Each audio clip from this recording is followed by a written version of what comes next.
And a very good morning, everybody. Welcome in to another edition of the Pass and Av Sports Show. I'm your host, James Scores, and with you and with me, as always, is a group of companions on a very busy afternoon of KC versus Philly weekend. Joey Marks, good to see you again. Good morning, sir. How are you? Good morning, Philadelphia. Good morning, James. Good morning to our special guest that I am really looking forward to talking with this morning. I bet. Frank I know you Finnigan. are. Good morning, Good sir. morning. Good morning. Good morning. Morning, brother. How are So, you? All good, man. All good. Holding up, but most importantly, the greatest thing about this too is that Red October is coming before you know it. If you can see my background, I'm getting prepping for Uh-huh. that. So all that stuff included. But Joey, we got a jam-packed show for us today. We will talk about the Phillies counting the days down until they win the NL East, and also the Eagles taking on the Chiefs this weekend on that Sunday afternoon. But simply put, where do we begin on this very beautiful Saturday morning? well, before we get really deep into things, I want to say two things. Number one, if you like what you see here and you want to see more of it, go hit that like, follow, and subscribe button the Hardcore Sports Network YouTube channel and Streampunk Entertainment PA. We're 4 subscribers away on Streampunk PA Nice. from 100. So let's crank this up a little bit. I know PA's out there. I know Philly's out there. Let's crank this up a little bit. Number two, I gotta throw a shout out to my Temple Owls. Going to be going again 2-0. Going to be going against the number 13th ranked Booner Sooners of Oklahoma Yikes. this afternoon at the link. So the link's going to be rocking.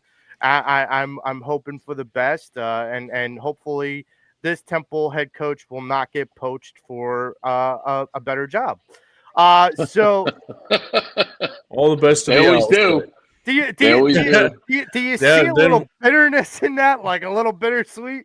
Oh, But we're going to start with the Philadelphia Phillies, and James, you said it best, and so I have to start with the firework that is get the elephant out of the room right away. So Frank Finnigan, the last time you were on this program, and wait a I minute. Wait, said. wait, wait, wait, wait. I got to get my dish of crow here. All right, I'm good. So the last time you were on this program, hmm you said on record that the New York Mets would win this division. Yes. Now, And the I said the swing, Phillies would fade. yeah. Unless. Go ahead. Unless. Bro, no, that I gave you an out for. That one I Right. said you can change your opinion about whether the Phillies fade depending on the trade deadline. So I gave you an Right. out on that. But the New York Mets, striving and thriving, have done what we all kind of thought they would start to do, and that is met. So Yeah. my question to you, Frank, is what has been the resurgence of the Phillies and the downfall for the Mets? Well, Because downfall for the Mets is really simple. Their pitching, the injuries to their pitching staff has just killed them. Absolutely destroyed them. Their offense is solid. I mean, you can't argue with that. Their offense is right, solid, but they just can't. They can't pitch, dude. They can't hold a lead in the game. They just can't do it. I mean they did it to us up there. They play like Superman when we go up to City Park, but something tells me there's something else going on up there. I don't want to say there's cheating going on, but I think there's might be something going on there because their road record and home record are like diametrically opposed positions. right. Uh, what do you mean? New York team I, cheating. What do you I think they're mean? I think they're picking signals. I think they're picking signals. Stealing um signs. But now to get back to what I was going to say, the biggest difference I didn't think that picking up a guy like Bader would have an impact the way it has had on this team. But Bader reminds me of Lenny Dykstra. Ooh, Ooh, good I that's a mean, he point. big just name. That's a big name. That's a you big know, I name. mean, I mean, just it's well, I mean, I'm not calling him Lenny Dykstra, but he sure plays like him. Yeah. He sure plays like him. I mean, Lenny was always a wild hair, and I mean, he's in private life, he's a wild hair. Yeah. Um, but but on the field, I mean, that guy plays all out like Lenny does, Yeah. and I think this team needed that. When the last time I was on with you guys, this team looked very dead from the neck up. Yeah. They were just going through the motions. They were taking the wins. They were leaning on their pitching staff, which was carrying them. They carried the starting pitching carried them for the whole first half because they didn't hit. They did not hit in the whole first half of the year. It's like a complete opposite of what they were last year. Right. Like the beginning of last year, they just beat everybody to death and then coasted. And now they coasted through the first half, and now they're beating everybody to death. And they're doing it at the right time. And I think Bader had a big impact on that team. And I mean, I didn't see that coming. I didn't think they got the right guy when they got him, but boy, was I wrong. He is very much like Lenny Dykstra. Very much. It's interesting to me because there was a question raised, and I felt like at first, like 2 weeks ago, it would have been an easy answer. But now, not so much. Who was the better asset that we got out of Minnesota, Bader or Duran? Oh well, I mean, there's no. We're going to have Duran for the next 4 years. Sure. Oh. And I mean, I love Bader, but he's had cups of coffees with a lot of different teams. Yes. I think he's the kind of guy where the penny doesn't shine for very long, but when it does shine, it shines bright. Right. So I think he's in that bright phase right now because he's with a new team. But the guy definitely has this cocky Valley Boy look about him. Where I mean, like, what are you saying? He looks like Patrick Swayze, like out there in center field? Yes. Well, I mean, no, like you just look at him and he looks like he's a cocky dude. Yeah. I mean, he just does. He looks cocky, and that I think can wear thin on a team, but in a half a season can actually boost a team. That kind of charisma, that kind of, I mean, how many teams has the guy been on? Yeah. I think it's his sixth stop, seventh stop. Yeah. He's been on the Yankees, been on the Mets, he's been on Minnesota, he's been on our team. I mean, the guy's been around. That's got to tell you something. Yeah. Yeah. Where Duran's a different story. You ain't letting 103 miles an hour go. It's just you ain't doing it. So, Duran's going to be here and he's going to have a bigger impact eventually than Bader. But right now, Bader is having the bigger impact because it's had a downstream effect on the rest of the lineup. The bottom of the lineup is hitting so well right now. It is. I attribute that directly to Bader. Hell, yesterday I felt like we threw out there as a lineup a bar league team. That's the way it felt, and we still kind of put an ass kicking on the Royals. Now, granted, it's the Royals, but still, they are still a major league team. Now, I'm going to give you the re-engage the floor to you, Frank, in this way. So prior to the trade deadline, I said you can canoinker your take on the Phillies and their destiny. Right. So I'm giving you the platform now to give me your evaluation of what you see the Phillies and how far you see the Phillies going this season. Well, if they keep playing the way they're playing, they'll win it all. Because there's nobody in the American League good enough to beat them. They're going to have a hard time getting through Milwaukee. Milwaukee plays them really tough, and they're not going to have the home field for that series unless they can overcome them in the last couple of weeks. And it's close. I mean, it's really close in record-wise. I think they're only 2 down in the win column and 2 down in the loss column. But I mean, it's close. Yep. Where a week ago they were down 4 to this team, so they've made up some games to them. But they really need somebody else's help to knock them off. It would really help if they had home field. The problem with getting home field is if the Mets are the bottom team, they're going to wind up playing the Mets. And they're going to have to go to Citi Field. I don't worry about anybody else. I said this. I said this a week or two ago, and people called me crazy. And now 2 weeks later, I'm not so crazy. I think the Mets won't even make the playoffs. I just don't. I think they're falling too. I think they're falling very quickly. They got their butts kicked last night by the Rangers. Yeah. And so My feeling is like this is an epic Met collapse. I mean, Typical, this, basically. Well, they were what, 5 games up? They were 5 games up in June. yep, June 18th, they were 5 Right. games up. It's been a 17-game swing. Yeah, and I mean, how many starting pitchers have gotten injured for them in the last To be in those? to be fair though, our best starting pitcher got hurt too. Oh Yeah. yeah, but To be you fair. Yeah. know, I think the Phillies have.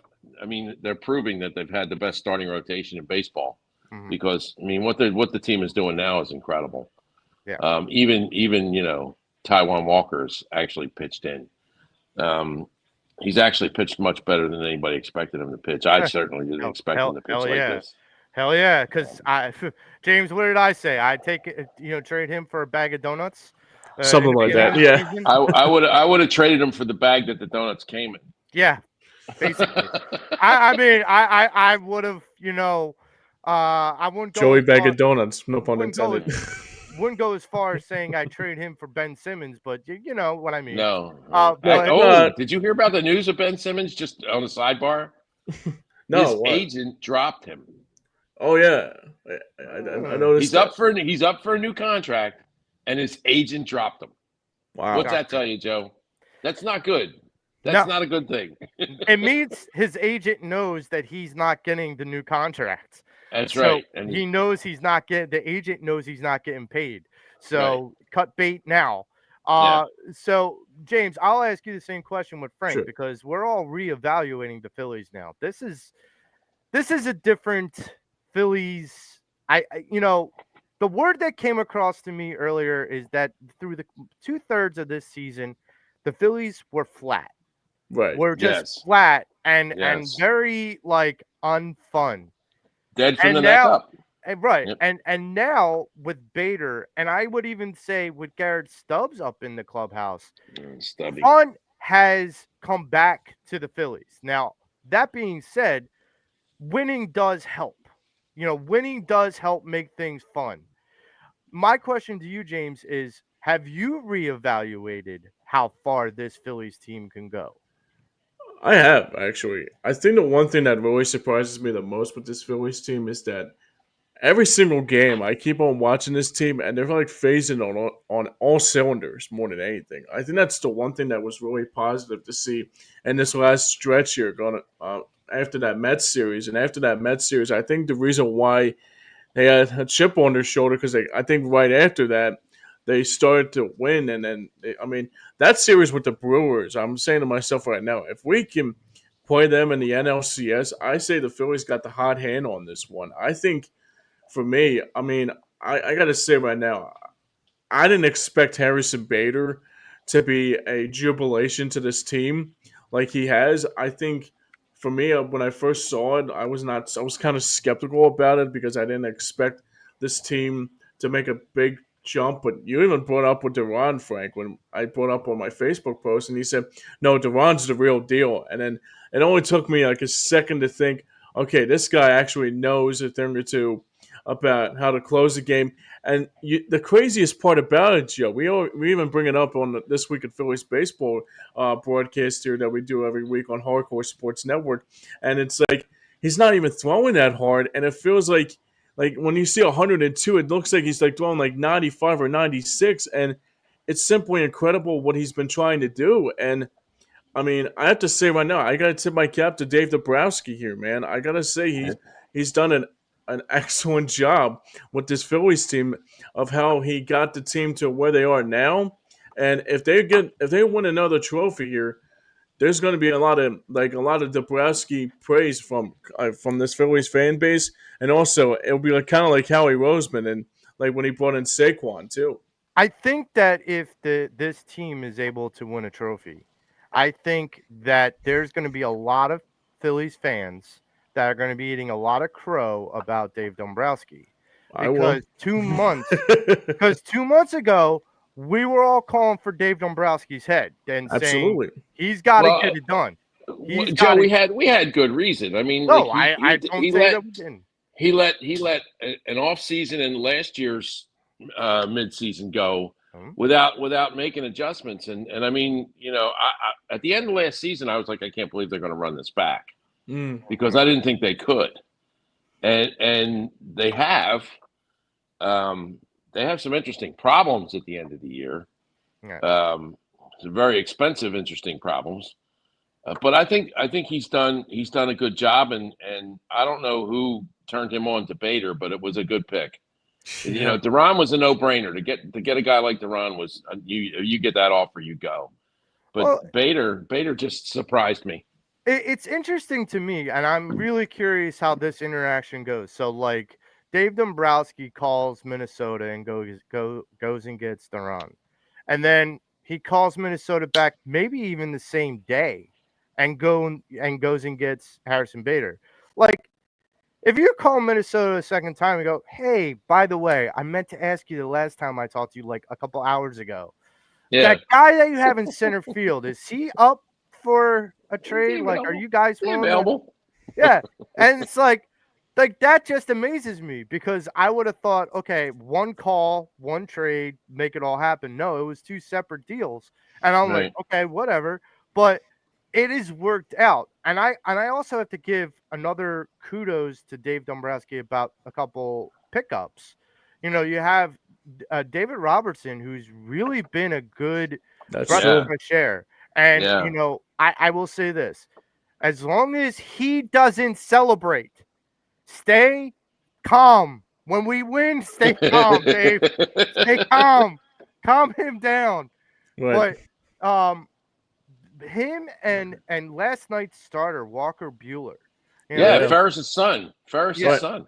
Well, yeah, it's funny. It's funny. I saw last night when he actually, for the first time I seen him, like, as a Philly, and I said to myself, he actually looks like Ferris Bueller's friend, and actually then Ferris Yeah. Bueller himself. He actually looks yeah, like the one that had the Red Wings jersey on. I forget yeah. his Yeah, name. yeah. But like that, this is the thing is so like Walker Bueller may have had his struggles this season, overall, but this is also the guy that has had high leverage um opportunities in the playoffs. Mm. So he made the last out of last year's World Series. This is a guy that knows how to pitch in high intense. He hasn't pitched in Philly where it's been intense. He'll he'll realize that real quick. For But sure. Yeah. that's the difference. And then I have to give kudos to maybe not a Dombrowski signing, but definitely a good call up, and that's Otto Kemp. This is Yeah. a Yeah. guy that I didn't know who the hell this guy was. We heard about Aiden Miller and Crawford and Painter and Abel but didn't hear anything about Otto Kemp until just this year. And then he comes up and essentially instead of the drop off, it's like this like burst of energy. And I'm like, whoa, where did this guy come from? And he reminds me a lot of Greg Dobbs. Mm. Okay. He reminds me a lot of that plug and play player that you could put almost anywhere, and he doesn't make your lineup drop off. Right. Right. And so that is something I am very, very happy about.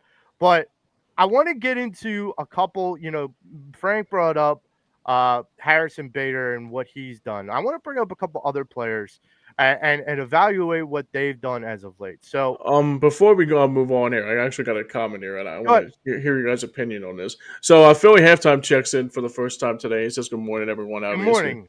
good morning, Morning, halftime. Phil. Good to see you, pal. So he says, "I think the Phillies are one and done in the playoffs, but because you lost your number one Is starter, this Mitchkovsky like posing as his friend? Like, is this Mitchkovsky?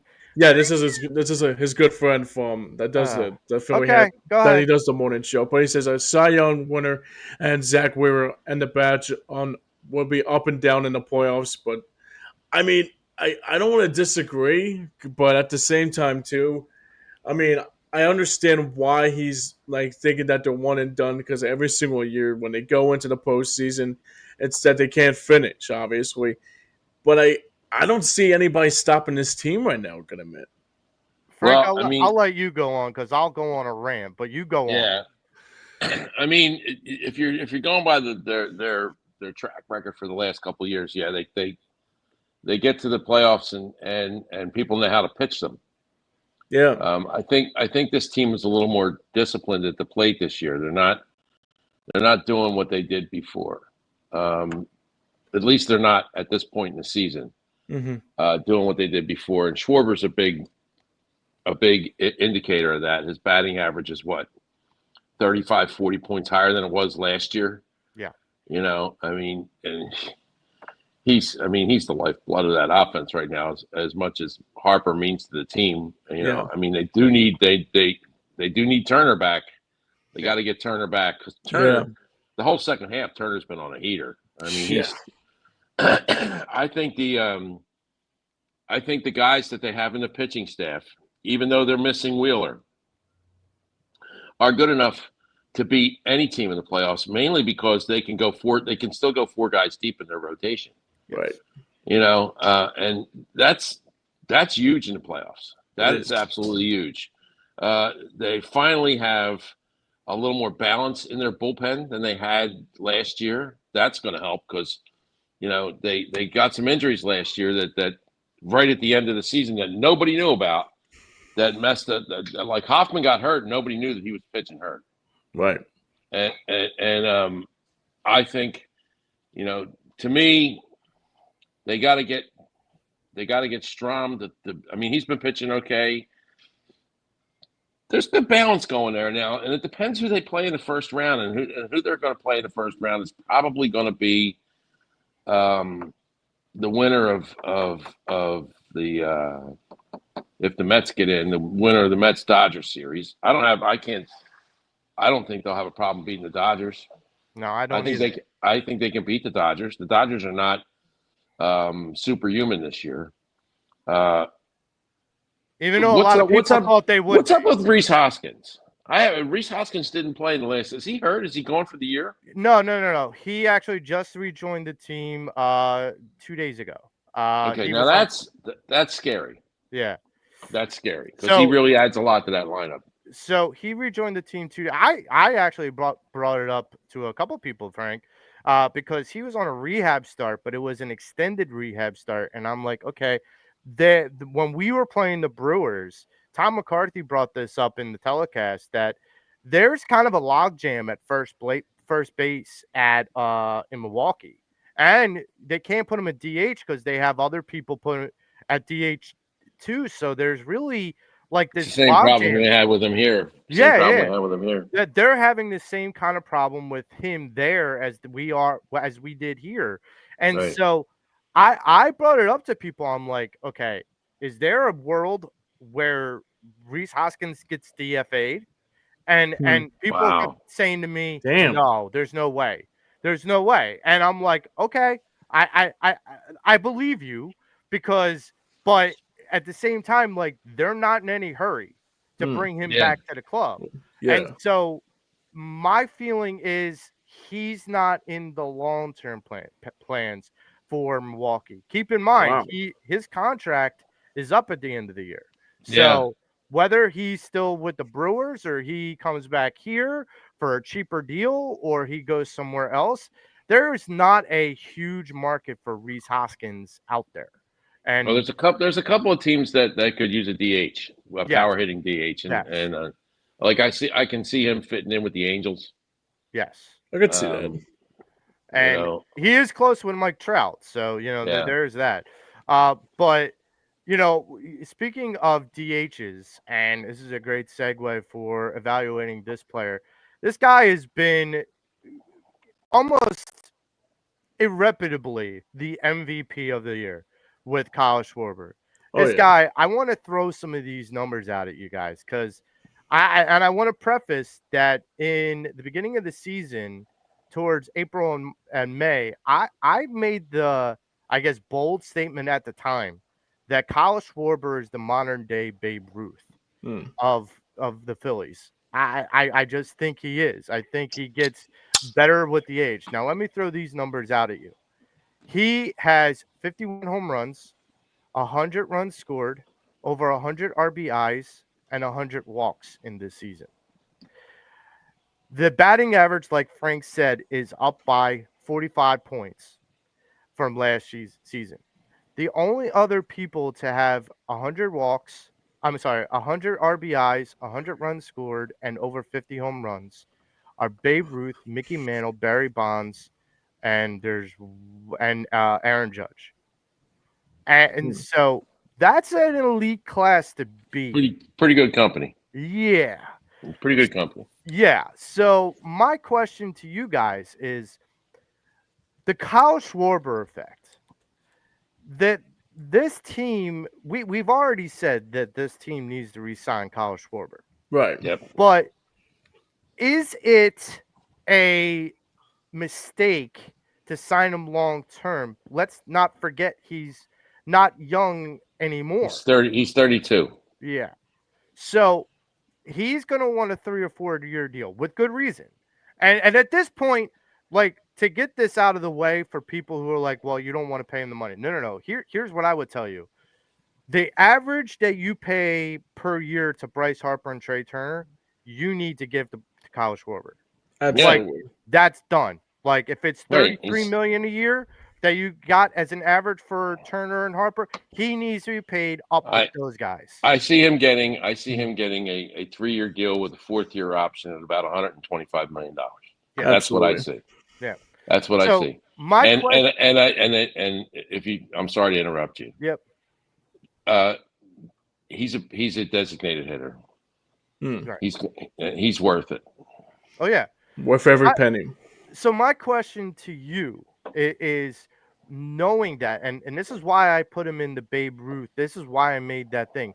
At the end of Babe Ruth's career, he strived better than he did in the beginning of his career. He had a better end of his career than he did the beginning. And so and he wasn't like the most athletic looking guy, but He was not. he could hit the hell out of a baseball. Hmm. And my thing is, Kyle Schwarber is that same guy. He's not the most fleet of foot, but he can hit the hell out of the baseball. Right. And he's doing more later in his career than he did in the beginning of his career. Even though in the beginning of his career, he did capture a World Series championship. Hmm. Now, Right. my question to you guys is signing him for, let's say, the contract that Frank is suggesting. Will that be a mistake in years 3 and 4? No. I don't No. think it will. And I'll tell you why, because he's not a position player. Hmm. He's a DH. Okay. He's a DH, and I mean he's not going to hurt them. I mean he's going to become the Poppy of the Phillies. Is what he's going to become. Hmm. You know, I mean, Poppy didn't hurt that team. He was a That's true. DH. You Right. know? That's All he true. did was hit the hell out of the baseball. That's all we need Kyle Schwarber to do is hit the hell out of the baseball. That's And we'll take care of the other positions. I think they have center field at least fixed for next year because they'll keep Bader for next year. yes. I think their bullpen is squared away. I think their starting pitching is squared away. They're going to have to figure out what they're going to do with Ranger. Yeah. And I think that's always been the linchpin of the next offseason is what to do with Ranger. In the beginning, when he Because kind of he's going to get paid. when he was hurt and when he was kind of sinking earlier in the season, I think Yeah. people were like, yeah, we can let him go. But now that he's like in Fuego right now, you know, Well, he's in Fuego at a time of the season when he's never been in Fuego before. right, absolutely, and like that's where I kind of go to the next player on my list of evaluations, Brandon Marsh. Talk about a guy in Fuego. This is a guy who was batting under the Mendoza line for the better part of April and May, Yeah. and now is batting over 320 in the last 5 weeks. This is a guy, and you know, sometimes we say this and it can be corny and cliche at times, I think, Frank, but half the game is mental. You know, half the game is physical, but half the game is mental. More If than you half the game is mental. Yes. And so with Brandon Marsh, his mental state earlier in the season just wasn't there. For whatever reason, and he had credit this, and this is why I brought up Stubbs earlier on in the telecast. Brandon Marsh has had a complete heater as of late, and Mhm. he in an interview basically credited Garrett Stubbs to a lot of that Right. because he basically said that Garrett Stubbs brought him over and said when he was in the minor league rehab start, Garrett Stubbs came over to him and said, "You got to get out of your head. If you're thinking too much at the plate, you're thinking." Like you shouldn't be thinking at all. You should just see ball, hit ball. That's what Right. you do. And he's like, you got to remember who you are and what you are capable of. And when and then K Long basically said, you have let these pitchers off the hook for far too long. You Right. got to tell these pitchers by your hitting that I own your ass, not the other way around. Right. And it's been shown. So my question to you, Frank, is can this heater by Brandon Marsh continue into the postseason, and what will it mean to this Philadelphia Phillies team? Well, I mean, you got to ride this guy as long as he's hot. He is definitely. I don't know what he's done to change what he's doing at the plate, but whatever he did, he's doing it right. He looks way more selective. He's swinging better than he did at the beginning of the season. You know, he's made adjustments to. I mean, they all have. I mean, Stott has done it too. You know, Stott has made adjustments. The only one who hasn't made adjustments is kind of lost his job, and that's Castellanos. Hmm. You know, everybody else is playing better than they did in the first half, and they're playing smarter than they did in the first half, except for the rundown situations that we've had the last couple of weeks. But you know, other than that, Marsh plays for me as long as Marsh is playing this way. But Right. when Marsh goes cold, man, he's a fish on ice. He really Right. is. Um, and I mean, he's still a good outfielder, but he becomes a hole in your lineup. It's like it's you know, Kepler has what the hell happened? Who lit a fire under that guy? You Yeah. know, Right. I mean, I was Apparently Patrick Swayze, apparently Harrison Bader let a well, fire underneath him. you know, Kepler has been like incredible the Yeah. last 2 No. weeks, the last month actually. Kepler has really been hitting the cover. Actually, they said last night that at at the All-Star break, he was barely above the Mendoza line. Mhm. Wow. And he's put more than 20 points on his batting Yep. average, which when you start to figure it out, I mean, it says, oh, it's hitting 220. But in the last 2 months, he's hitting like 365. Yep. You know, and I mean, he's just killing it. He sees everything. He's hitting the way Bader's hitting. Bader just sees a beach ball coming up there, and he's killing it. You know, I mean, the series that Bader had against the Mets was incredible. I mean, he just wore that team out. He was batting over 600 in that series. Yeah, yeah, he wore Over that team out. 600. Him and Bader just wore the team out. Yeah. They just destroyed them.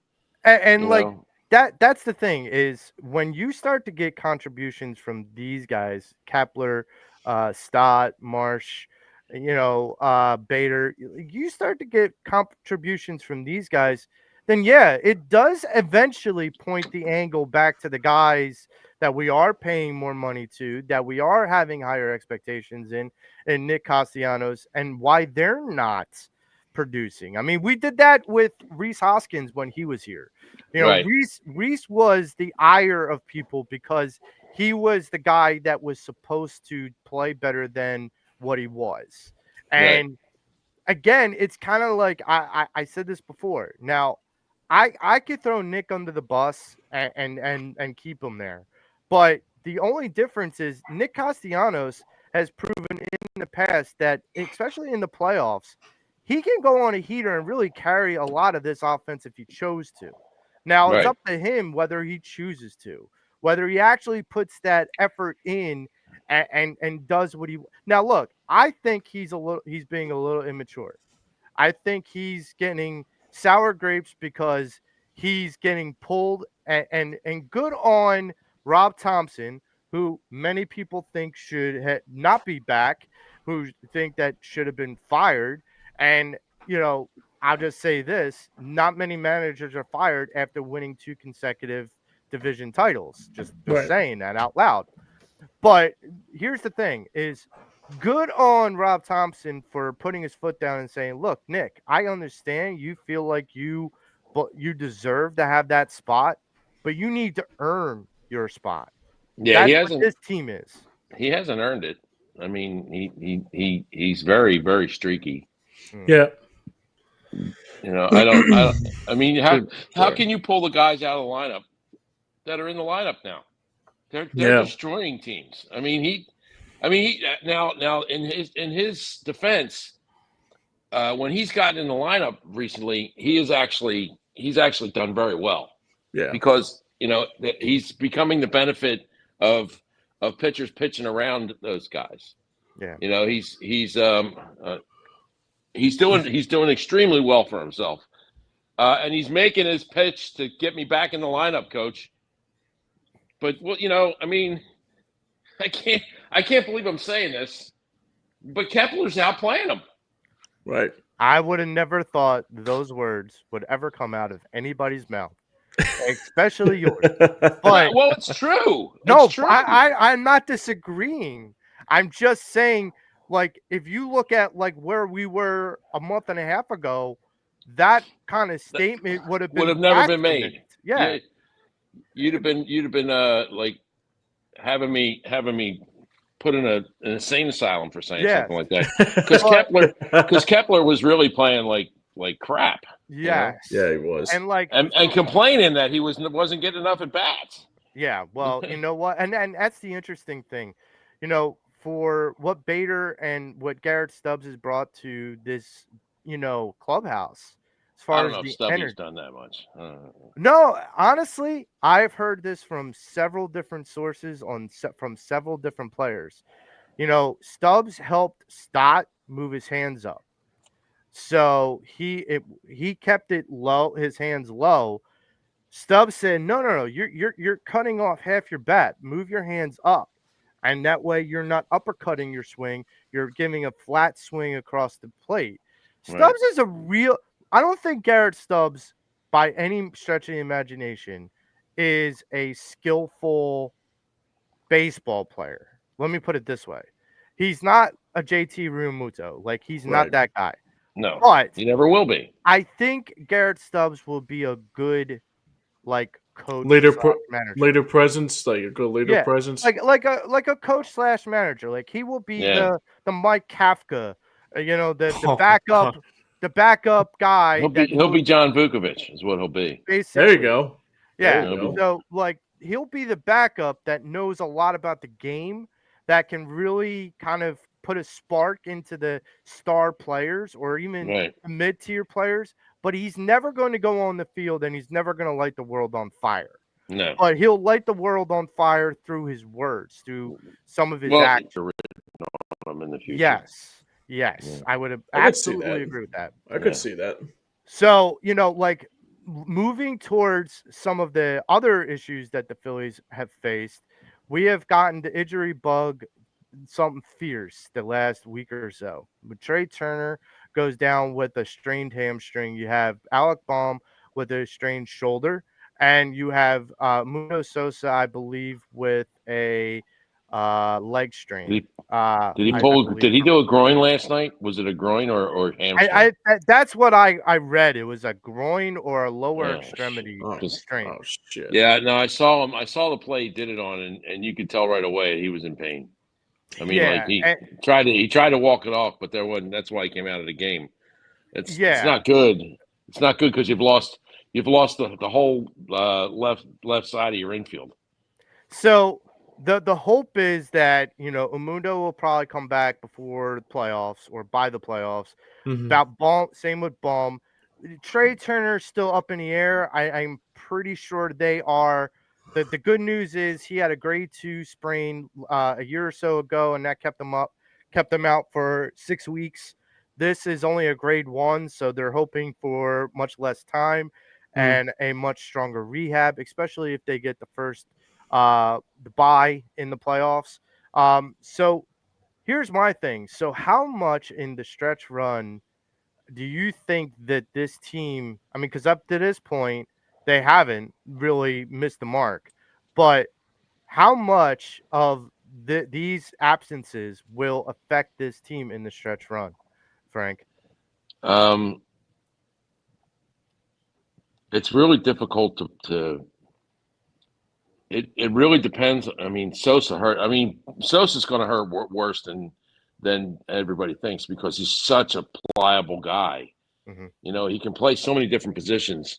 You know, is his ability to be able to play third, short, and second on a moment's notice, and him not be there. That's scary because he's got a good bat. I don't know who they're going to. That injury's going to hurt worse than I think Bohm's injury will. They're going to miss Turner because if they don't have that guy at the top of the lineup, I mean that's been making that team go this year. Mm-hmm. You know, Stott's playing better, so maybe they'll put Stott at the top of the lineup and take the Turner at bats. Maybe Bader too. Now Bader, I think you should leave in the middle of the lineup, like Well, fifth or he's been sixth. leading off a lot and doing really well with the Yeah. leading off. Yeah, but, Well, that's he's true. fast. He's fast Yeah. as hell. I would. They might keep Bader there. They might keep Bader there. They tried starting Harper up there this week. Which Yeah, that didn't work. Yeah, That yeah, didn't that what work. the hell was that lineup? That was just like I rearranging think the that deck was chairs. Rob Thompson drunk and Yeah. just throwing a dart at a dartboard. Because Yeah. I think when Bryce came in, he's like, "Hey, yo, Skip, you got me on the wrong spot. You had me Yeah. at 1." Right. He's like, "Oh yeah, I Yeah, don't know." that was definitely a hangover. Can't lineup. change it now. Already handed in the lineup All card. right. You're good. Harper's like, "Wait, okay, whatever."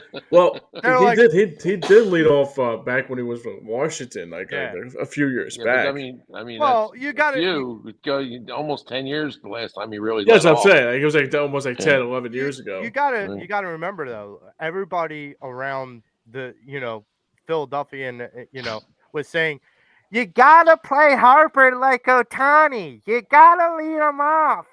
Yeah, Right. and now look at what happened. Don't do that. Yeah, No. right. Let's not do that anymore. Well, he did that once in a blue moon. I think it was before Schwarber. Well, I don't think it was before Schwarber. It was probably during Schwarber when Schwarber was Well, leading. that was the conversation. Is Schwarber's not a leadoff, and you should might Yeah, as that's well what it put was. Harper at leadoff. Our old buddy Matty B was the guy who Right. started that conversation. Right. But so my feeling is, James, I'm going to ask the same question to you. With these injuries, like, how do you see this team down the stretch kind of like adapting? Now, to answer the question that Frank had, the guy that they're bringing in to replace Amundo Sosa is Weston Wilson. So boy. the guy that I completely loathe. But it is what it is. You need a body. So my question to you, James, is do you Sure. think that in this stretch run with these injuries that the Phillies can still sustain the course to keep that second seed and potentially vie for the first seed? Yeah, I think it's possible. I think it's possible to think that, but more importantly than anything like that, I mean, you think about it right now with all the injuries that we discussed here, with Bohm and even with Trey Turner and even I'm surprised I was not even home last night. I was at 2300 seeing a couple bands of mine play last night. I didn't see Sosa actually get hurt, so I'm saying to myself is that if he's hurt, it's kind of like you're gonna be like skeptical who you're gonna put in as that either that second baseman or the shortstop spot. So, and also you're desperate. I mean, that's the thing about it too. You'll be desperate to see what they both have in store. But yeah, I mean, hopefully that bye week will be more significant for the Phillies. I think that will be the big answer is that if they get that first or second seed, it could help them get more healthier at the same time too. So I'm thinking maybe that'll be good to know, especially. Like, it also depends on what the Dodgers do and also what because we're playing with the Dodgers and the Brewers for that number 1 and 2 seed. Yeah. But yeah, I mean, it will be something to keep a close eye on, especially how these teams match up with each other and how the postseason picture will look like. But hopefully, the number 1 and 2 seed will be more reliable, especially let alone with these injuries on the injury front too. So we're going to move from one Philadelphia team playing Kansas City to the other Philadelphia team playing Kansas City. That is your Philadelphia Eagles. It is Super Bowl rematch in Arrowhead tomorrow afternoon, 4:30. It's going to be one hell of a game. A lot of eyeballs on this game. Uh, First, I got to ask an opinion from Frank Finnigan. So last week, before the game really even got started, Jalen Carter got thrown out, and it was the Yeah. spitting gate that was there. Now, Oh I my got to God. ask a question to you. I understand. I don't condone spitting, but by any means, okay. Hmm. But I like to understand the NFL's logic a little bit more, and that's hard because NFL usually doesn't have much logic. Mhm. But you can't.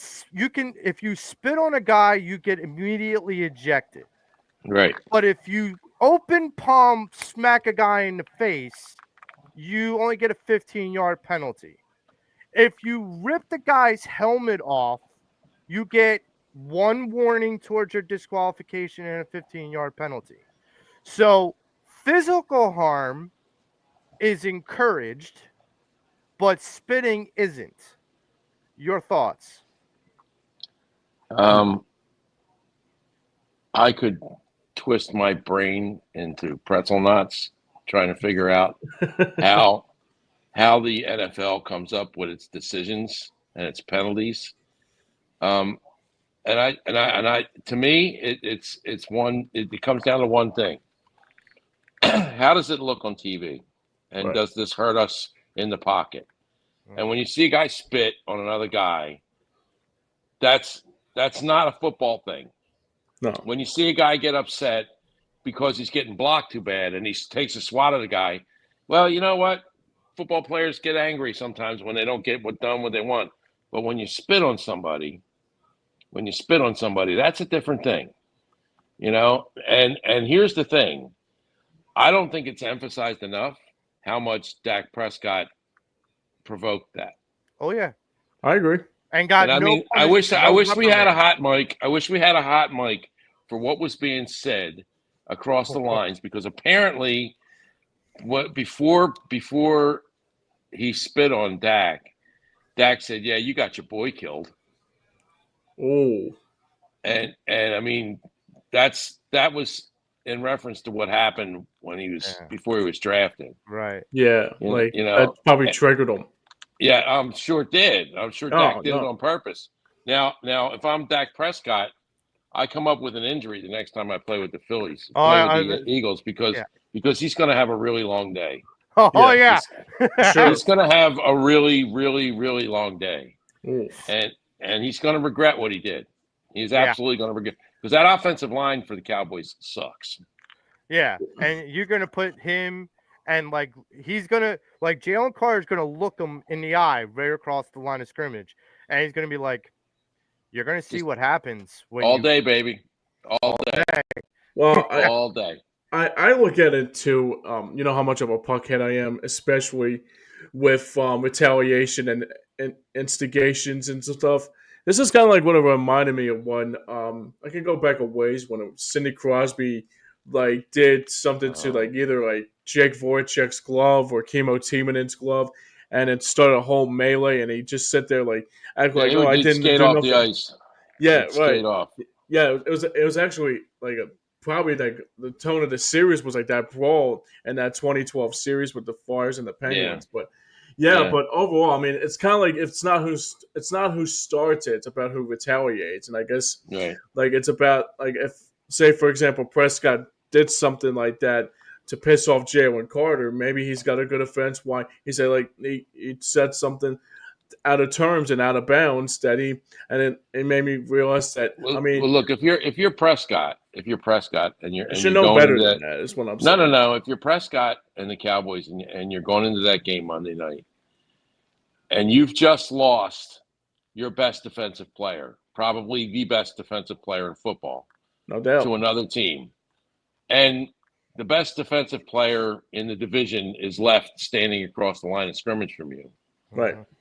what are you going to do? I'm going to try to get him out of the game. Exactly. I'm going to try and because if we get him out of the game, we stand a chance to win this game. No doubt. But if Jalen Carter is playing that game's not even close. Nope. That game's it's not even. I agree. Game's over by the end of the first half. Oh, hell yeah. And Collinsworth said as much during the telecast. He's like, Yeah, Jalen Carter was in this game. This isn't even a close game. It's a different animal. Yeah. Yes. And so, like. And you'll see that this week because Kansas City's offensive line is in flux. Yeah. Yeah. I mean, everybody's got this as what, a point and a half? Even though this is the first time Kansas City is an underdog at home in like 4 years. In Arrowhead in like 4 years. But there's a reason for that. I mean, the Eagles roster up and down is decidedly better than Kansas City's in almost every phase except for maybe tight end. They are better than Kansas City. Well, I'll say this too. If maybe cornerback, but they don't need great cornerbacks this week because Kansas City's 1 and 2 wide receivers are both down. I'll say this right now: if your reliable player is either Travis Kelce on that offensive front for Pittsburgh, I'm down for Pittsburgh, Kansas City rather. Jahad Campbell's going to cover him like a blanket, like I said yesterday. I think Jahad Campbell's going to have a day against Travis Kelce if that's the case too, because he did a good job last week against Jake Ferguson at the same time too. Right, Jahad Campbell's been very nice. Very nice. Swiss Army knife. My dad brings it up all the time, and I completely agree. Yeah. First round linebacker selection in the draft. Who was begging for that for years? Only everybody that lived in Philadelphia. Everyone but the kids at sick, right? only everybody that watched. I can remember being in Marks. EOP studios with you, Frank, and before the draft, be like, Frank, all I want is a linebacker in the first round, and you're like, Joe, listen to me. They will never do it. Right, they won't take a linebacker. They've taken 2 the last 2 years, right? Oh my god! So, like you sit here telling me they'll never do it, and I'm sitting there going, but Frank, and you're like, Joe, I understand where your pain is, but I'm trying to tell you the reality in which we stand. Right. So, but how much a couple years make, but. This is where I would go, and I want to I don't want to completely gloss over something Frank just mentioned because I think there's a bigger conversation that had there. With the Travis Kelce almost going to be the new Taylor Swift, Mr. Swift, Mr. Swifty, Mr. Swifty. So he. If he's going to be the main target because Xavier Worthy is going to be out, Rashad Rice is going to be out. You have this other guy, Thornton, who's going to he's a burner, but like I don't see him as like an Xavier Worthy kind of guy yet. He's not. But you have Juju Smith-Schuster, which he hasn't been good in like 5 years. Sure, but he's gimpy too, Joe. Yeah, that too. He's skeptical. I mean, that's the other thing too. But continue your point, Mike. Yeah. So here's my thing. If Travis Kelce is your one and maybe only reliable target, then Patrick Mahomes is going to have to run around a lot in order to wait for Travis Kelce to get free. And I think not just Jahad Campbell, I think Cooper DeJean is going to have a big role in covering Travis Kelce, making sure that he doesn't get too free, because I don't know who the third receiver would be for the Kansas City Chiefs. The running back. Yeah, well, the outlet pass is the only thing he's going to have. Yeah. So I want to go back to something you just said, Frank. You said that the Eagles outdo the Chiefs roster-wise in every position except maybe corner and tight end. Correct. Now, I need you to elaborate because you did not mention quarterback. Well, I think they're pretty close. Okay. I really do. I think I mean that sounds ridiculous to say because Patrick Mahomes has the resume that he has. I mean, but you know, Jalen Hurts gets a lot of bad lip from a lot of people around the league. You Oh yeah, know, they say it's just a benefit of him playing with a good team, but you know, Patrick Mahomes had a really good roster around him the first 6 years of his career, sure. and this is the first team that Mahomes has where the roster doesn't match his talent, Hmm. Yeah, I would agree with and that. and you're going to see. I mean, like he looked human last week. Yeah, He looked human against a Chargers team that was beatable. right. You know, I mean that was a beatable Chargers team, and he looked human. You know, And he looked human in the Super Bowl it when makes they didn't have the roster to match the Eagles in the Super Bowl either. it makes me kind of ashamed a little and shocked because in all the times that I've known Andy Reid to be a coach and have a fingerprint in on the personnel that he puts on the field, he's always had a good offensive line. Hmm. And it just doesn't feel like for the last year or two that Kansas City has had a really reliable, good offensive line. That's You a know guy why? You know why? because he's paying Patrick Mahomes at $500 million. It's because he's paying Patrick Mahomes $500 million, and they didn't sign the contract the way Howie signs contracts. That's true too. That's true. That is That absolutely is true. And true. so it's left them in a little bit of a pickle. Yeah, You know, they can't. I mean, you can't let it. How do you let a Tariq Hill go? true. I See, mean, how do you let that guy go? Andy Well, Reid's Andy you Reid's a have to let him nug. go. Andy Reid's a nuggy guy, not a numbers guy. Let's Yeah, get that right. Yeah, yeah. cheeseburgers and nuggies. Yeah, nuggies. So he's not a numbers guy. He's a nuggy guy. So Well, let me say this too about Patrick Mahomes because I felt like when he was like talking to the media and like the way he talked, it kind of felt like the Eagles broke him a little bit in that Super Bowl. I think like right now it's like he has to be the guy. I mean, obviously he always was the guy, but now since the pressure's on him now, it's like the Eagles took his soul, like kind of like what Brian Dawkins would do if he was playing Patrick I, Mahomes. You know, I don't well, believe that, James. I don't believe that. I mean, I I'm you know, just saying, it's just like he can. Do you remember the Lakers teams of when course, Kobe was the only thing they had, yeah, and he drugged them over the line to the playoffs, and they mhm, oh couldn't yeah, go. That's where Mahomes is right now. yeah. He's it. He's Kobe, and he's yeah, I good get enough. that. He's good enough to drag this team there. He really is. No, But I agree. he he doesn't have. Excuse me. He doesn't have the supporting cast that he used to have. Yeah, And this Joe is why I didn't rate him head and shoulders above Jalen. Jalen Hurts Yeah. at that position. Okay. sure. Okay. The only position the only positions that the Kansas City has a distinct advantage in is tight end Mm, and cornerback because the Eagles cornerback 2 is still a question mark. that's Yeah. fair. And yes, Mahomes is better than Hurts, but only marginally. Only marginally. I think Jalen Hurts is by the end of this year. You're looking at. I think Jalen Hurts is going to win the MVP this year. I'm with you. Oh, the, Ooh, the- ooh, ooh, okay, so here's where I'm at because Frank brought up a very valid point, and it's an argument that a lot of people like make about Jalen Hurts. And I want to point this out. And Frank, you are a guy that's been around and watched football far longer than me and James have. Couple years, Yeah, couple years. ever since they played football with leather helmets. right? So Yeah, but with Jalen Hurts, the excuse that Jalen Hurts is only as good as because of the team around him. yeah, And I go, okay, so do we want to take that caveat away from Joe Montana? Because he had a really good team around him too. yep, Like let's not forget that. Patrick Mahomes, it's again, like you said, Frank, when Patrick Mahomes was winning those Super Bowls, he had a good team around him.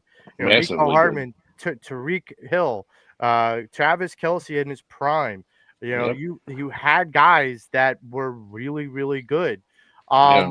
I go back to even like the Elway or the Mannings, like with Eli Manning, like there were talents around them that you cannot all of a sudden change move the goalpost, change the criteria just because you don't like the style or the lack of charisma that comes off of Jalen Hurts. No, he's not going to do a Wendy's commercial.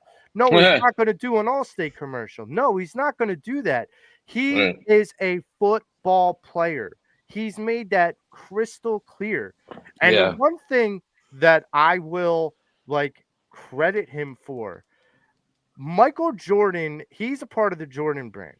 Michael Jordan, if you go back, he wasn't the spokesman for everything when he was winning six championships. Right. He became the spokesman more After. after he retired Right. Absolutely. because he rested his laurels when he went to those companies and said, "I'll be your spokesman. I am a six-time NBA champion, and I'm Sure. like freaking Jordan." And people are like, yeah, where do we sign?" Like that is where I think Jalen Hurts is similar, is that he's got I am right here in this moment. I am a football player. Patrick Mahomes can go make as much money as he wants doing all these commercials and making $500 million. Great. I want to win. Right. I want to win. My legacy is in what and how much I win, period. I collect trophies. That's what I do. Like, you can have as many commercials on television as you want. Again, I also go back to Jason Kelsey. Jason Kelsey was never on a commercial, and now he's retired and he's on every third commercial Yeah. because It's true. Yeah.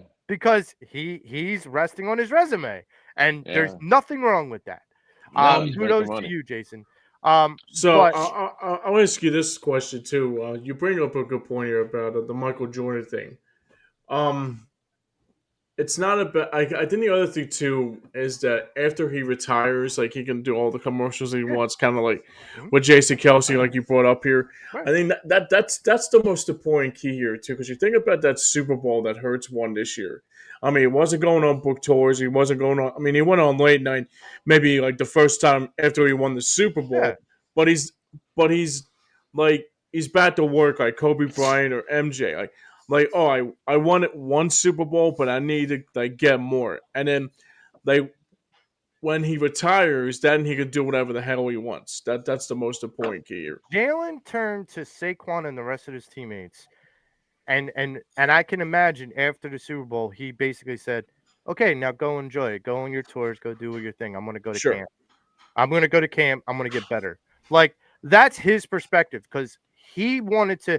Now his version of camp is going fishing with Michael Jordan, calling Derek Jeter, calling Tom Brady, calling Coach K. Like that's his version of camp because we Right. said it earlier.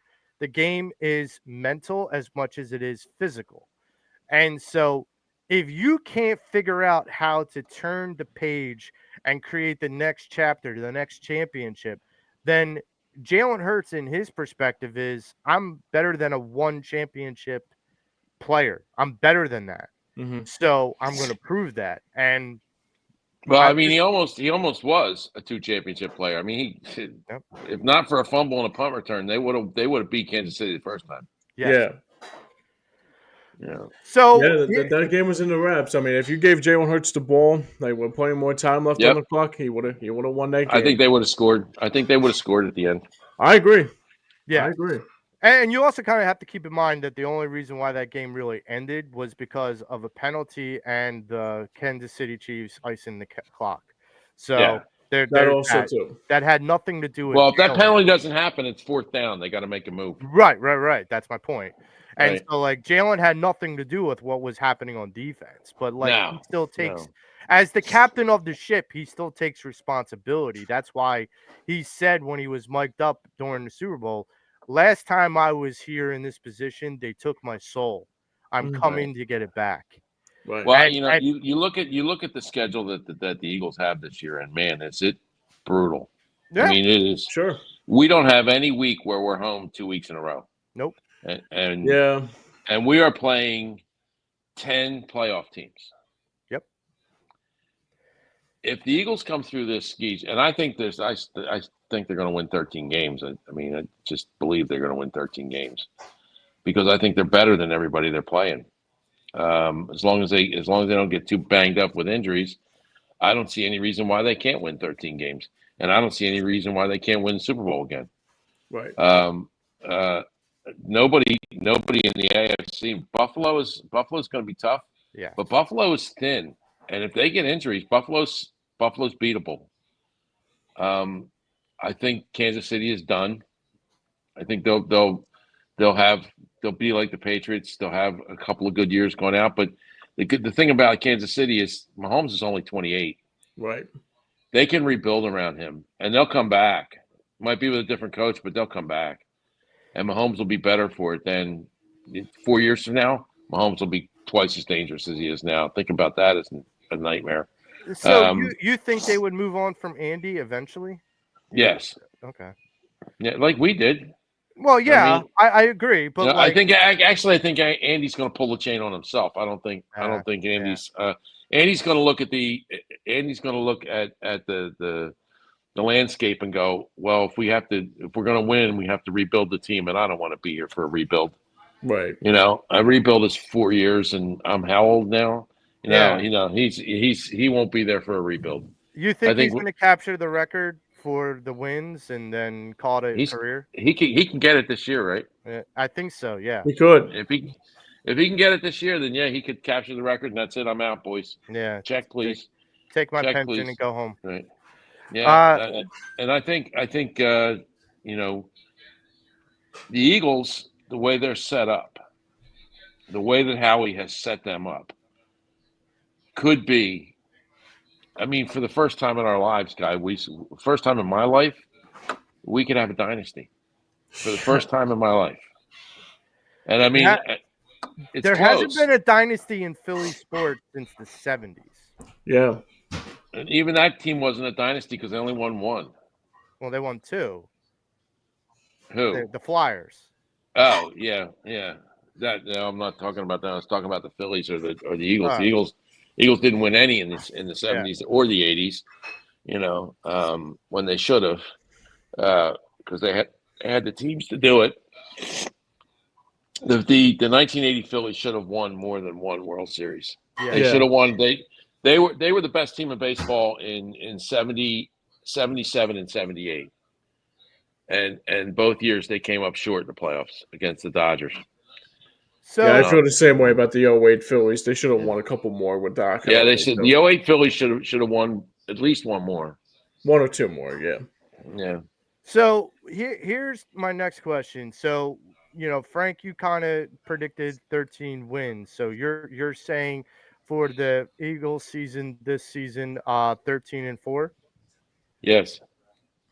Okay. Yeah. James, where's your record at for the Eagles this season? Pretty much the same as I had before at 13-4. So like somewhere around, maybe like 14-3, depending on who's That's hard. playing. 14 would be hard this It'll year. be hard. Yeah. I mean, I come to think of it now, maybe 13-4, maybe. I could see 13-4, especially with Green Bay like playing really good right now. So it's gonna be a tie Well, between I either them or the Packers for that number one seed. I think this is 12-5 team. Yeah. And I think because it's such a difficult schedule It and is certain very. locations that we're going to, certain teams, like I do not like playing, even though it's the Giants and the Commanders, and in certain situations, there's two parts of the schedule I just don't like. It's the Giants blank the Giants, and then the Commanders blank the Commanders. It's like we play two divisional teams in like Within 2 weeks of each other. within 2 weeks of each other Yeah, it makes in, it tough. in pairs, and it's like it's a division.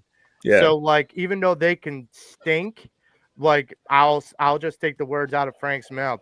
that it's always a blood fight. It's always Yeah, a it's blood always fight. a dogfight. It It's an is. alley fight. Um, I don't think it'll affect them in the Giants series because I think the Giants are just terrible. They have a good defensive line, but that's it. Well, But it's Jackson definitely Dart it's might be definitely playing gonna like it's definitely gonna it's definitely gonna affect them in the Washington yeah. series because Washington can play. They've got a good team. Although Daniels Daniels got his ass kicked the other night. Right. Well, you got Jaden Daniels and the AARP crew. Like that's the way it feels right now. Like Yeah. that. Well, I didn't get. They did the same thing with Stroud his first year. Mm, Stroud was such a great flash in the pan his first year that like he's the next great thing, and he's not. I mean, he's okay. He's okay, but he's not the next great thing. right. And I Right. don't think Daniels is the next great thing. He had a No. really good season playing a schedule that was, a bunch of misfits. He's not playing misfit toys this year.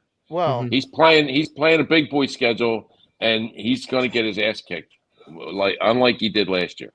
well, The reason why he did so well was there wasn't no tape on him. yeah. Now he's got tape on him that Yeah, no, definitely he's shows he's other he's side. gonna he can be the next RG3. He He really could. could.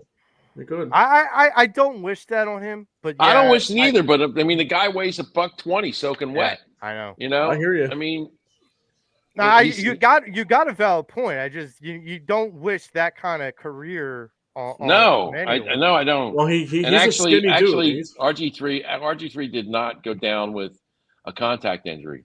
Mm-hmm. RG3's career ended when he tried to cut back and he shattered his ankle. Yep.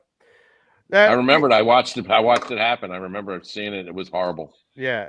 Now here's the other thing to add another quarterback to that list. Of Jesus CJ Daniels is Stroud built and- like Urkel. That's pretty funny. That's pretty funny, Bobby. to the but- Urkel. but, Okay. Anyhow.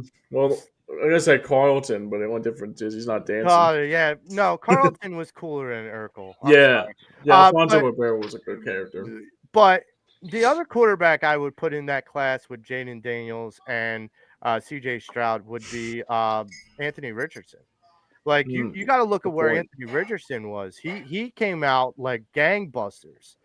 People thought this is it. This is our quarterback, and then he Right. completely floundered. And now look what you got. You got Daniel Jones taking over the helm, and they think Daniel Jones has got the next coming thanks to Shane Steichen. Well, You're welcome. When you think about it right now, Daniel Jones could be like you think about it now. Daniel Jones might probably last longer than Carson Wentz will be as a backup. Well, no, Daniel Jones is the starter now. Anthony Richardson's the backup now. No, I'm Yeah. saying like Daniel Jones actually could have a better longer career, yeah. a longer Yeah. career than Carson Wentz. Yeah. Here's something that could terrorize you. I want you guys to brace yourself for this one. The next Manning very possibly will be playing in Dallas. Hmm. Oh, I I don't mean, even want to think that. Like, have we? Well, you have to think that because that's the way Jerry Jones has positioned this now. He's got to find a way to make up for the absolute public relations disaster of trading away Parsons. I mean, Yeah. you don't trade away a guy like that. And I mean, he's already setting the table. It's like, hey, we got all these draft picks now. We can get 5 or 6 good players out of this, as if to say Parsons wasn't a good player. Right. But Exactly. I mean, he's setting himself up to make a deal to get to the top of the draft. And if he can, I don't think he's as smart as Howie. I don't think he can pull that off. But boy, oh boy, if he does, you're looking at the next Manning playing in Dallas, Now, and that's just terrifying. I'll ask this now that you're bringing this to the floor. There has been a Manning in the past that sometimes the Manning family. Oh, you're thinking of controls Archie where- Manning. I was gonna say, who the hell is Manning? Yeah, Archie Manning. Archie Manning Jr., Oh my yeah. God. So, here's the thing is Mannings in the past have controlled where they go. I'm not sure. Like, I go back to that Eli Manning draft with Phillip Rivers. I mean, that was a freaking sideshow, that draft, because you saw Eli get picked, and then He's literally saying 10 minutes after getting drafted, I'm not going to play for your team. Now, Okay, if you're a player coming out of college and you get drafted by the Cowboys, I'm sorry, but you go play for the Cowboys because there's only one market better in football for players, and that's New York. Even though both teams suck, yeah. no. No, If you're coming out of college, you want the star on your helmet. You now, definitely want the star on your helmet. does it help that he's already in Texas?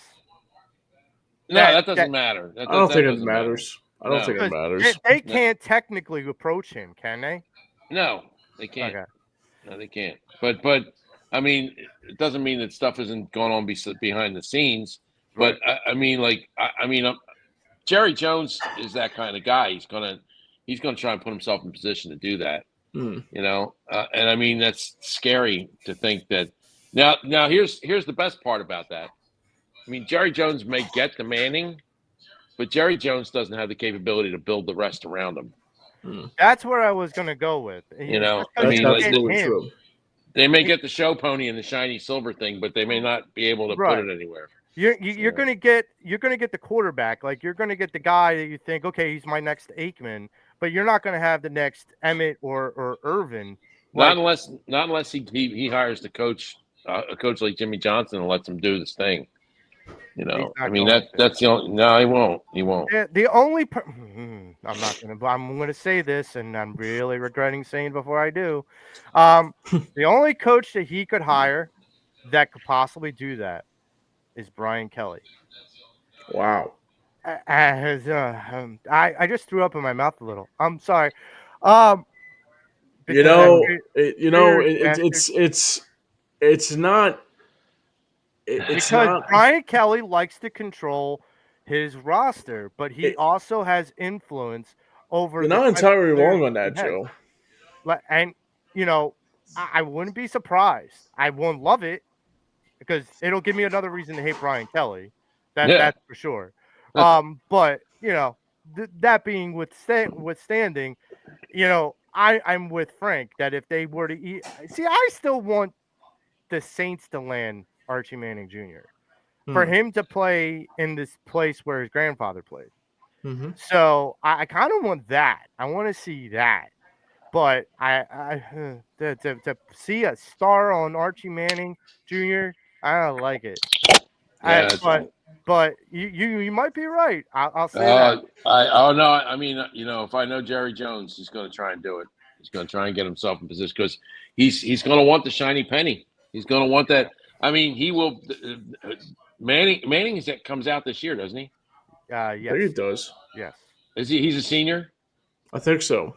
If he's not a senior, he's not coming out this year because No. his family will not let him leave school early. Think They won't allow it. But like college football nowadays is weird. You can be like, I brought it up to James last week. Yeah. I think it was about Carson Beck. Yeah. Yeah. He's like in his 6th year in college football. He plays for Holy shit! Miami. Yeah. He transferred to Miami. I was like, how's this guy still in college football? And why is he aggravating me against my Notre Dame Fighting Irish? Get the hell out of college football, dude.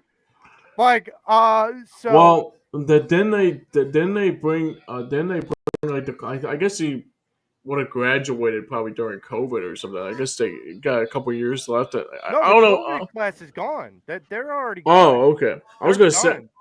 Well, yeah, that my dad brings up a good point here. It's just the NIL money changed everything, so you could Oh, do yeah, that. Oh it did. yeah, Yeah. because That it did. Beck probably went to Miami and got like a $2 million endorsement contract because Well, I mean, there's kids in college who are making more money in college, and they're never going to make money in the pros. yeah, They're never going to make that money in the pros. I- And why leave? I am encouraging my wife to get my daughter ready for whatever college sport she wants to go into so she can get a big fat NIL deal too. So trust me, like softball, sweetheart, you want to play softball? Here you go. So Yeah. But okay, Bobby brings up a good point Hey, here too. Bobby. That's exactly what he'll do. That's why he's got the extra picks now. Yep. That's exactly what he'll do. And I Yep. mean, if you have a Exactly chance, I mean, if I'm Howie, and I have a chance to get Manning, I'm taking it. Yep. You'd be stupid not to. ew. The pedigree that kid comes with is just incredible. So All right. basically, what he's saying is to what he's saying is that Cowboys would have moved those picks to use those picks from the Parsons trade in order to be in position to draft Manning. He'll definitely go first or second overall in the draft in next year's 26 Yeah. draft. So Yeah, he yeah, will. I mean, they'll trade 2 firsts and 2 seconds to get Manning.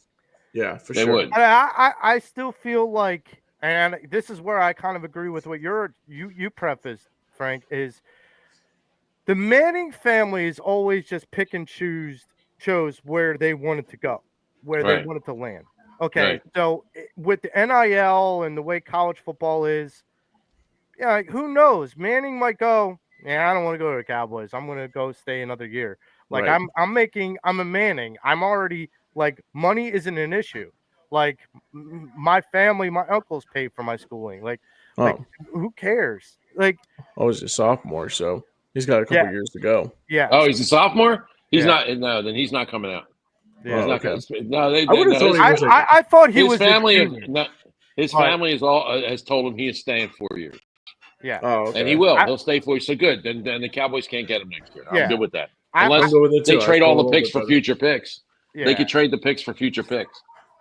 Or unless So they so go and probably get has to the give it a Emmett and the Prescott's Irvin. contract probably to reach out to him. Unless Yeah. they get a quote unquote Emmett and Irving now and then stockpile the picks for when Yeah, but Manning see comes if out. they if see the problem How with about that is Jared making the singles? they won't be if they get themselves an Emmett and an Irving now, those guys will keep them uh, Relevant. Afloat. relevant, Yeah, and they won't be low enough in the draft to get down. you're right. You You're right. know, so you're going to watch the Cowboys go through a purge. So with the Commanders going through what they're going through, the Giants completely in like Titanic mode. No, they're Uh not. No, they're not. They're not in they Titanic got mode. a good defensive line, but they got to get over Russell Wilson. I mean, Yeah. Well, Russell I mean, Wilson they is got Russell Wilson there to help them win a few games. And he's believe me, not doing that. by midseason, they're going to be over Russell Wilson. They're Oh, going to be over him. Aren't they already over Yeah, I him? think They so were too. they were thinking about putting Jameis Jackson Winston or Jackson Dart Dart. Yeah. as their week 2 or week 2 Time they starter. start, just let Dart play. Just start Let throwing him darts. go. Yeah, let him freeze. Let's start throwing darts. I can see that headline Oh yeah. in New York right now. You know what He's I mean? throwing darts. Although I will say some, Frank, and I'll get your opinion. So I said it yesterday on Fly Like an Eagle podcast that I think the dark horse in the AFC, believe it or not, and I'm not saying they'll, make waves in playoffs, but I think they'll make the playoffs is the Jets. I honestly think Yeah, I think yeah, Justin Fields is the real deal. yeah.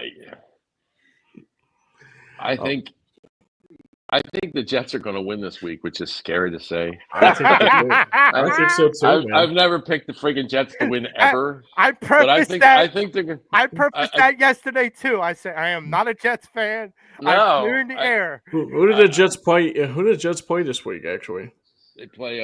It's a team they shouldn't beat. Oh, they play Buffalo. they played Yeah. Buffalo. Oh wow.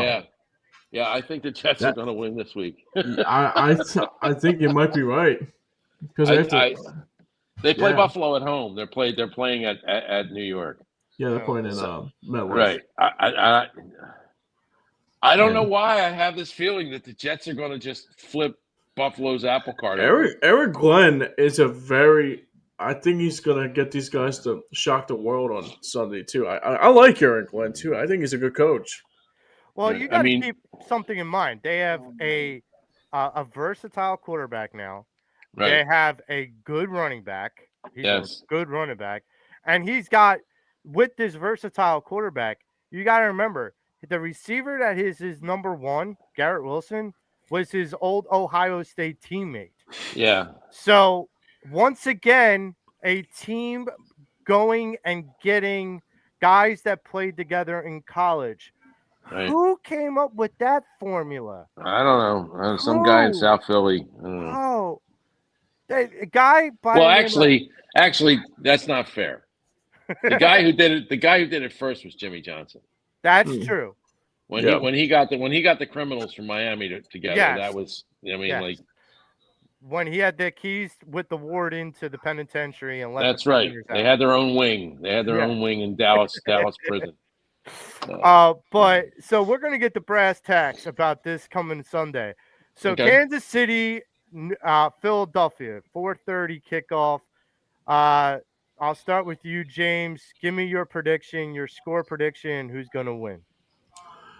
Well, since I thought about this last night after we got done our Fly Like an Eagle show, and I said to myself, the score is it's a little too close to comfort. And then I seen somebody's predictions last night. I think it was I forget who it was. I think it might have been Bill Carullo from on Filter on 97.5 brought up a very good point yesterday about his prediction.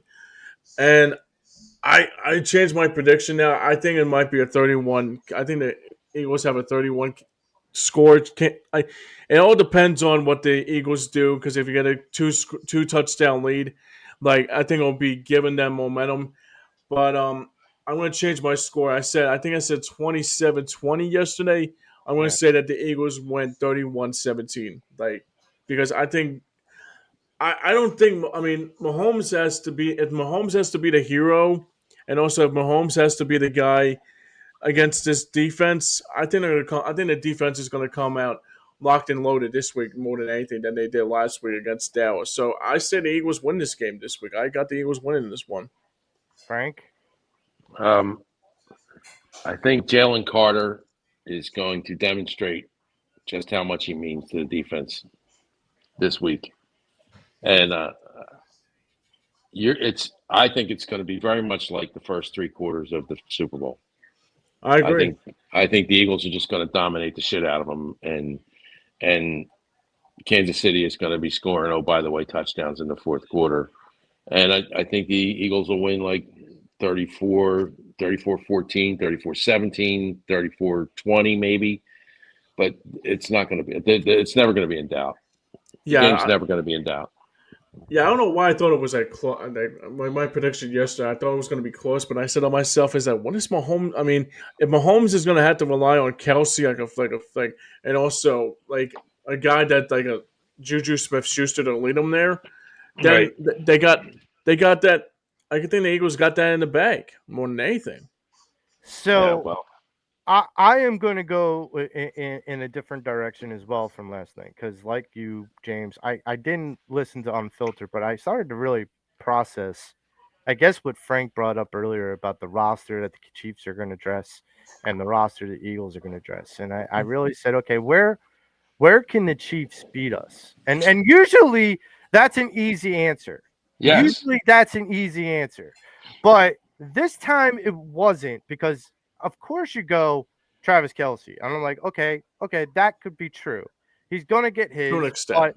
but he's going to be contained because he's going like we're going to game plan for him. Hmm. Right. Like, so he's going to be contained. Is he still going to get his? Yes, he's Travis Kelsey. He's still going to get his. Right. But then outside of that, where do you go? Okay, Isaiah Pacheco. Okay, I could see a little bit of the run game, but with Jalen Carter and the uptick of Jordan Davis and all of that, I honestly feel like the run game is going to get stymied. And I think you're going to see a lot with Zach Bond, a lot of tackles with Zach Bond. I honestly had this yesterday at 31-24 Eagles.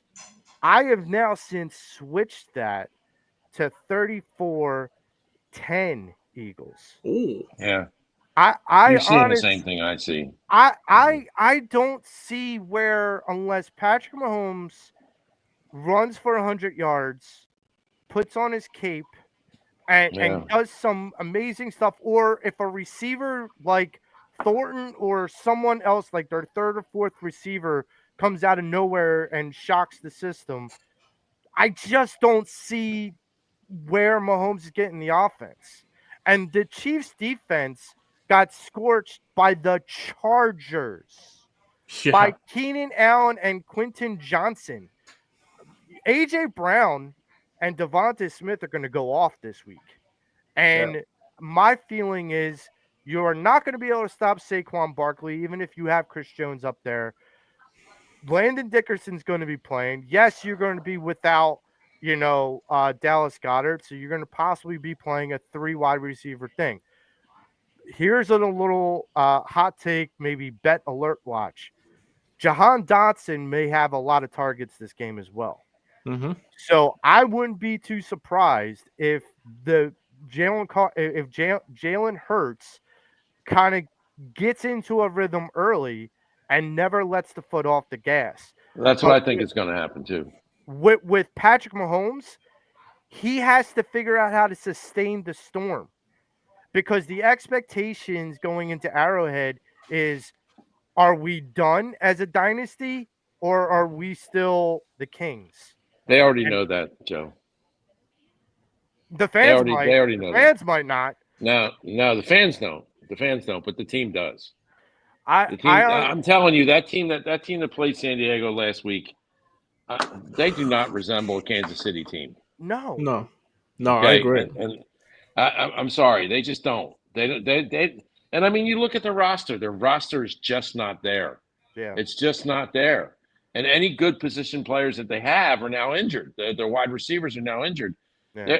They're the Eagles up and down have them beat in the roster department right Yeah. now. Yeah. And I mean, there aren't the only team that compares to the Eagles right now is Green Bay. And that might It's be a little iffy with Reed, Jordan Reed going down. So that might be yeah. a little iffy too. But like that's the thing. So in parting, I am sitting here saying that the Eagles will go into Arrowhead and put a statement on the Chiefs, and it will be clear that the kingdom is falling, and the kings of the north are here, and winter is coming. Yes, I did all the damn Game of Thrones reference in one state. I don't care.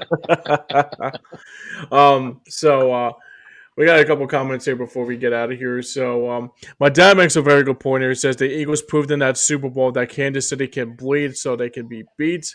That's also a fair argument. Bobby Murphy checks in a couple more times before we get out of here. So like I said, Kansas City just doesn't have the weapons to beat us. Injuries at wide receiver, including struggling in the O-line and an old tight end, et cetera, et cetera. And also, he says, do you guys think we'll see more of Jacory and Bennett tomorrow as the QB, as the cornerback, as CB2? Because Jackson I isn't the answer. I think Adoree Jackson's going to get the more snaps. I Yeah, think he Dory will. Jackson's going to get the play. He's going to get the most snaps, but I think Jacory and Bennett's going to get a look. Like Yeah, he's they're going they're, they're going to. to let Jackson lose the job. Yes. Yeah, I could see Yeah. that too, for He sure. he he's going to be the fadeaway.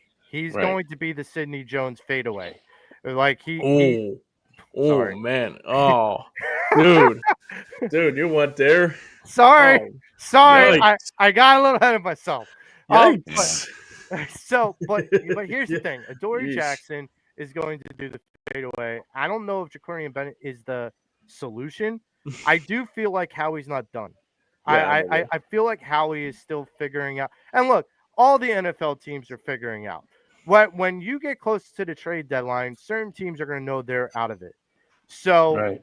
they're going to. You can look at their roster and go, just like Dave Dombrowski did with the Minnesota Twins. What are you doing with that second corner over there? Oh, not much.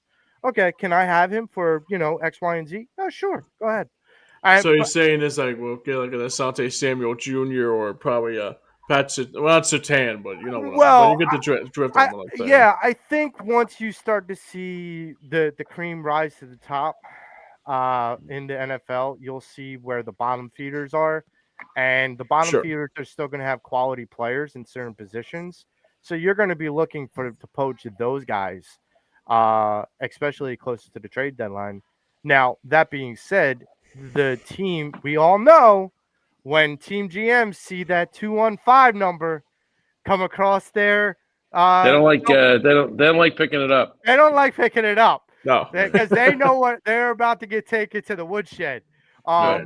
But yeah, so I honestly think that this second cornerback position has not been fixed with the roster at currently. Not yet. But I do have a hot take for you. Okay. If the Eagles get by Tampa Bay, they go into Week 9 8-0. I'm sorry. We 8-0. Yeah, Wow. if they get by Tampa Bay, they will go into the bye week 8-0, Undefeated? undefeated. Wow. You heard it here Wow. first. You know what? This is what we're gonna do. That will wrap it up. We will wrap it up, but more to the point, we will have Frank on right at that bye week Well, because I'm looking at the schedule. And it works. yeah, I mean, it works. It's like they play the Rams next. I think they beat the Rams at Yeah. home. Then they play Tampa Bay on the road. and that's always a bugaboo. That's A always bugaboo. yeah, If they can beat Tampa Bay, they come home and play Denver. Denver's got a great defense, no offense, zero Yeah. offense. They win that game. Then they come. Then the week after that, they go away and play the Giants. yeah, that's a win. All right, and then they play Minnesota. And And then- Minnesota's going to be exhausted because they're coming back from Europe. Yeah. Exactly. And then they play the Giants at home going into the bye week. Yeah. The Eagles, if they beat Tampa Bay, they're going to be 8-0 at the bye week. Wow. Wow. That sets the table for a lot of things because I do not. Well, when they see- come back from the bye week, it ain't fun. It well, I ain't fun. get that. I get that. But Green you don't Bay, want Detroit, fun. Dallas coming back from the bye week. You don't want fun. You want to prepare. You want to sharpen your teeth for the playoffs at that point. Right. And so, I mean, because we're going to be in the thick of it by that point, and then later on, facing Buffalo in Buffalo ain't going to be in December or January. That ain't going That to be game an ain't good. excuse. That you know what? That game's not going to matter. I was going to say that.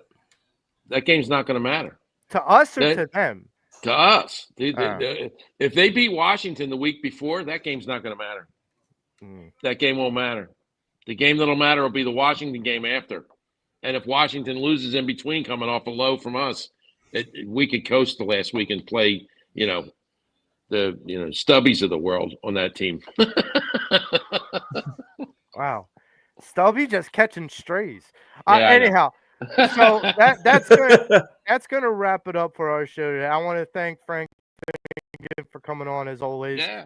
And thank James Scores and thank all of you for joining us and commenting. Please, once again, if you like what you hear and you want to hear more, please join, like, subscribe, follow Hardcore Sports Network on all your social media platforms, including YouTube. Also, hit that follow, like, and subscribe button on Streampunk Entertainment social media channels and on YouTube. And we are going to get out of here. James, once again, great job. Frank, awesome to talk with you again. Until next time, we are the Patterson Ave Sports Show.